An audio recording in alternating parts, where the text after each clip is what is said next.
karakter non-pemain. Seiring dengan peningkatan kesadaran, kita bersama mulai memahami bagaimana permainan yang terjadi di bumi. Berbagai sistem, seperti sistem pendidikan, kepercayaan, kepemerintahan, kesehatan, dan lain sebagainya, menciptakan sebuah matriks yang kita tinggali secara fisik saat ini. Satu sistem dengan yang lainnya adalah saling bertautan, sehingga jika terjadi malfungsi atau kerusakan di salah satu sistem, maka sistem-sistem lainnya akan ikut terkena dampaknya. Kita ambil contoh ketika pandemi terjadi beberapa tahun yang lalu. Wabah dunia ini menyebabkan sistem kesehatan mengalami kemacetan, di mana sistem kesehatan yang ada tidak mampu melayani jumlah pasien yang melampaui kapasitas.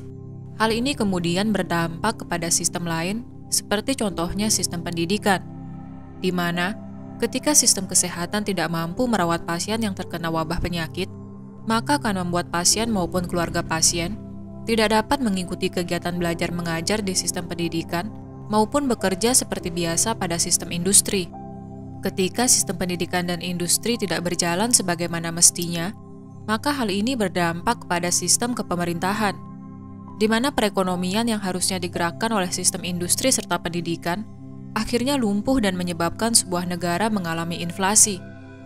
Hal ini hanyalah contoh kecil bagaimana konsep dari matriks 3D yang terdiri dari banyak sistem dapat hancur ketika salah satu sistem yang menyokongnya mengalami kegagalan fungsi.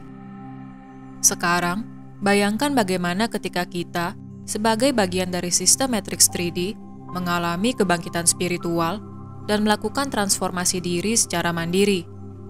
Ketika satu orang pada sistem pendidikan mengalami kebangkitan, hal ini akan mempengaruhi lingkungan sekitarnya, di mana orang-orang pada sistem pendidikan kemudian akan melihat kontras antara gelap dan terang. Artinya, kebangkitan spiritual yang kita alami pada akhirnya akan menciptakan efek domino yang dapat mempengaruhi sistem-sistem lain di matriks 3D. Kemudian, bagaimana cara kita menciptakan efek domino tersebut? Apakah dengan orasi, demonstrasi, atau adu argumen? Hal-hal atau kegiatan yang dilandasi oleh kebencian, dendam, maupun amarah bukanlah jalan keluar yang dapat kita tempuh untuk mengubah matriks 3D. Hal-hal tersebut adalah cara kuno yang selama ini menyokong matriks 3D selama ribuan hingga puluhan ribu tahun lamanya. Jika kita ingin mengubah matriks 3D menjadi sistem yang dipenuhi dengan cinta kasih, artinya kita harus menjadi pengasih terlebih dahulu. Cinta kasih yang kita rasakan dalam diri bersifat universal dan tanpa batas. Artinya, tidak ada pengkondisian tertentu seperti untung rugi dalam cinta yang kita sadari dalam diri.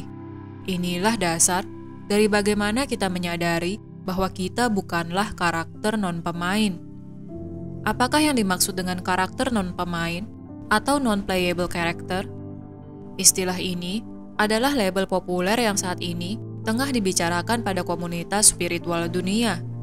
Non-playable character, atau yang lebih sering disingkat dengan NPC, adalah istilah pada dunia game untuk mendefinisikan karakter yang tidak bisa kita mainkan.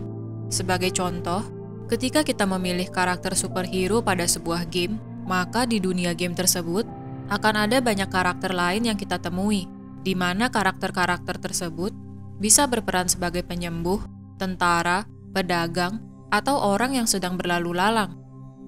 Karakter-karakter tersebut tidak bisa kita mainkan karena sudah dirancang oleh pencipta game sebagai peran pendukung bagi karakter utama atau superhero yang kita mainkan. Inilah konsep dari NPC. Ketika kita sudah memahami konsep ini, maka kita dapat mengimplementasikannya di kehidupan kita sendiri. Bayangkan bahwa kita adalah sang karakter utama atau karakter superhero. Karakter ini sudah kita pilih sebelum kita turun ke bumi. Namun, ketika kita terlahir di bumi, kita melupakan seluruh plot atau alur dari permainan agar kita dapat menyadari sedikit demi sedikit seiring berjalannya waktu. Orang tua, saudara, pasangan, sahabat, maupun orang-orang di sekitar kita adalah karakter pendukung atau NPC. Artinya, mereka adalah karakter yang sudah dirancang untuk membantu kita dalam perjalanan bermain dan belajar di sekolah bumi.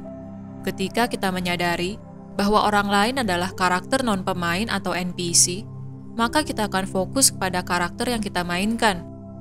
Kita akan melepaskan keterikatan kita terhadap asumsi dari para NPC dan menikmati permainan kita sendiri. Kemudian, apakah artinya orang-orang di sekitar kita tidak nyata? Mereka adalah nyata, namun sesuai dengan peran atau karakter yang mereka mainkan masing-masing. Artinya, setiap individu adalah karakter utama di realitanya sendiri. Kita tidak dapat menjadikan orang lain sebagai tokoh utama atau pemain utama di kehidupan kita. Orang lain adalah NPC di dunia kita, sama halnya dengan kita yang menjadi NPC di kehidupan orang lain. Sadarilah hal ini, dan tarik kembali energi kita dari para NPC di sekitar kita. Ketika kita sudah mampu mengatur kembali fokus serta energi diri, kita akan menikmati permainan kita saat ini di bumi dengan bantuan para NPC yang berperan sebagai orang tua, pasangan, maupun sahabat karib kita.